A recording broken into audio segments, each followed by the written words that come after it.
Good day, I'm Twyla Whelan, and this is your JIS news for Monday, February 24, 2025. CARICOM must be prepared to maneuver changes in the United States trade policy. That's an area of concern discussed at the 48th regular meeting of the Conference of Heads of Government of CARICOM held in Barbados last week. Addressing a press briefing post-conference on Friday, Prime Minister Dr. Andrew Holness said leaders would be conducting a detailed review of CARICOM's trade arrangements with the U.S. to guide the way forward. We hope that in another 3 or 4 months we will have a document which will give us a policy direction and give advice and support to the governments of the region as to how to treat with any potential change that may happen in U.S. foreign policy. Dr. Holness says while many businesses have reached out to express grave concerns, the approach should not be of panic.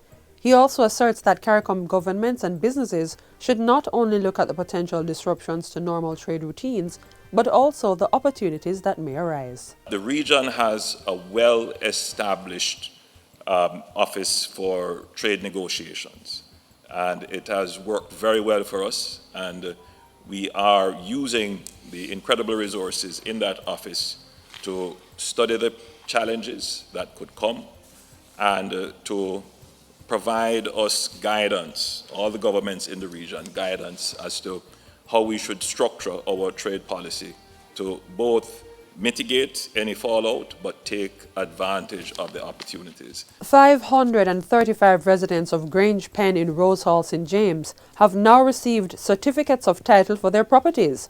The land titles were presented in a ceremony on Friday. This is the first phase of a project by the Housing Agency of Jamaica and the Tourism Enhancement Fund to regularize informal settlements through infrastructure developments and the granting of titles for properties that have been paid for in full. $964 million was spent to get infrastructure for the area ready, including the build-out of roadways and storm drains, as well as a water supply distribution and sewage collection system. Minister of Tourism, under which the TEF falls, and Member of Parliament for the area, Edmund Bartlett, says it is the responsibility of the government to intervene and provide necessary housing and supporting infrastructure for its people. And whether you pay for it immediately, or you pay for it 20 years down the road, or 15 years down the road, you know that nobody is able to take you off that because the government, through its agency, acquired that, and it is now the property of the people of Jamaica. And you, as an individual person, will get an opportunity to have benefit from that. He says phase 2 of the project is coming soon, offering 1,635 units to workers in the tourism industry. $8 billion has been budgeted to kick government's shared prosperity through accelerated improvement to our road network Spark project into high gear in the fiscal year that begins April 1.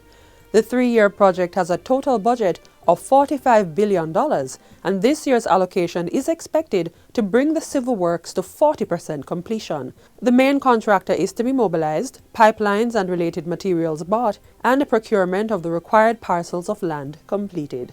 During a sitting of the House of Representatives earlier this month, Minister with responsibility for works Robert Morgan expressed excitement for the project and what was to come. This is the next chapter of Jamaica's development.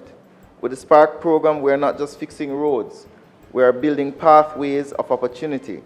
This initiative is an investment in the future of our citizens and a demonstration of the government's unwavering commitment to national development. As of December last year, civil works contracts have been awarded for packages 1 to 4, and the supervision consultancy contracts for packages 2 to 4 were awarded, while that for package 1 was retendered.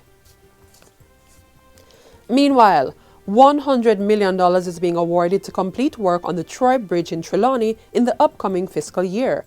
Earlier this month, the Works Minister reported that the bridge, which collapsed in August 2021 during the passage of Tropical Storm Grace, was 45% complete.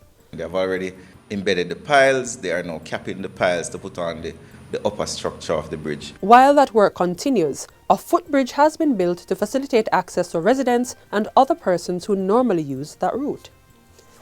Tax Administration Jamaica TAJ is reporting that over 4,000 uncollected payments under the Reverse Income Tax Credit Initiative are still awaiting collection at remittance agencies.